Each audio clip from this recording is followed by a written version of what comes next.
উজানের ঢল আর অতিবৃষ্টির কারণে অপরিবর্তিত সুনামগঞ্জের বন্যা পরিস্থিতি।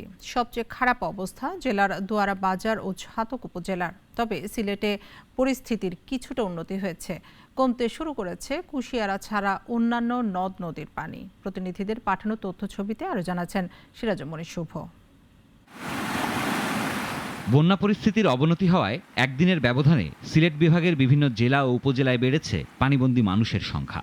সিলেট, সুনামগঞ্জ ও মৌলভীবাজারের বিস্তীর্ণ এলাকা প্লাবিত হয়ে বিপাকে ১৬ লাখের বেশি মানুষ।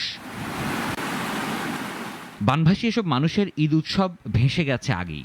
পানির তোড়ে টিকতে না পেরে অনেকেই নিরুপায় হয়ে ছুটছেন আশ্রয় কেন্দ্রে। খানিয়ে বনিয়ে হল মধ্যে বাচ্চা কাচ্চা লইয়া উঠছেন আমরা দুঃখ হইবার জায়গা নেই, একটা চৌকে মুখেও দেখি আর না। এখানে তো হয়তো সামান্য পানি দেখা, আরো ভিতরে গেলে আরো বেশি পানি দেখা যাইব। আমরা যে পরিস্থিতিতে আছি, পরিস্থিতি খুবই ভয়াবহ, আর রাস্তাঘাটের অবস্থা খুবই খারাপ। জেলা প্রশাসনের তথ্য মতে সিলেট সিটি কর্পোরেশনের বিভিন্ন এলাকাসহ জেলার ১৩টি উপজেলায় প্লাবিত হয়েছে ৪২টি ওয়ার্ড। বর্তমানে সিলেটের ৩টি নদীর পানি ৫টি পয়েন্টে বিপদসীমার উপর দিয়ে প্রবাহিত হচ্ছে। চুলাতে পানি, আমরা খাইবার মতন কোনো কিছু নাই। আমরা ৪-৭টা পেট আমার খাওয়াইয়া ঘরে একটা চাইল নাই। মানুষ খুব কষ্টর বিনিময়ে আছে।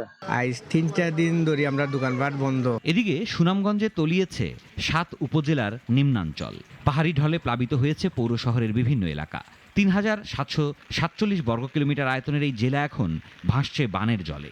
নদীর পানি একদিকে সুনামগঞ্জ শহরে প্রবেশ করছে, এখন সুনামগঞ্জ কালীপল্লী পানি কিছুটা কমছে, কিন্তু আমাদের যে পাড়া মহল্লা আছে সেদিকে গিয়ে পানি বাড়তেছে। পাহাড়ি ঢলে সবচেয়ে বেশি ভুক্তভোগী দোয়ারবাজার ও ছাতক উপজেলার বাসিন্দারা। বন্যা আক্রান্ত হয়েছে আমাদের বাসা বাড়িতে পানি। কাজী পয়েন্টে কমছে, কিন্তু নিম্নাঞ্চল এখন প্লাবিত হইতেছে। সুরমা নদীর পানি কিছুটা কমলেও এখনও বিপদসীমার উপরেই আছে। সমান তালে বাড়ছে হাওরের পানি, ফলে পরিস্থিতি নিয়ে শঙ্কায় স্থানীয়রা।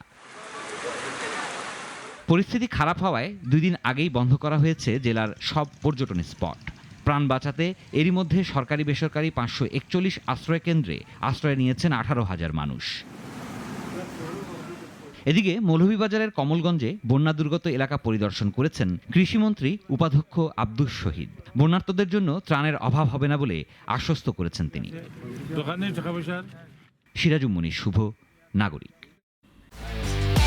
একমাত্র ওয়ালটন এসি দিচ্ছে ১ বছরের রিপ্লেসমেন্ট গ্যারান্টি এবং কম্প্রেসারের ১০ বছরের গ্যারান্টি।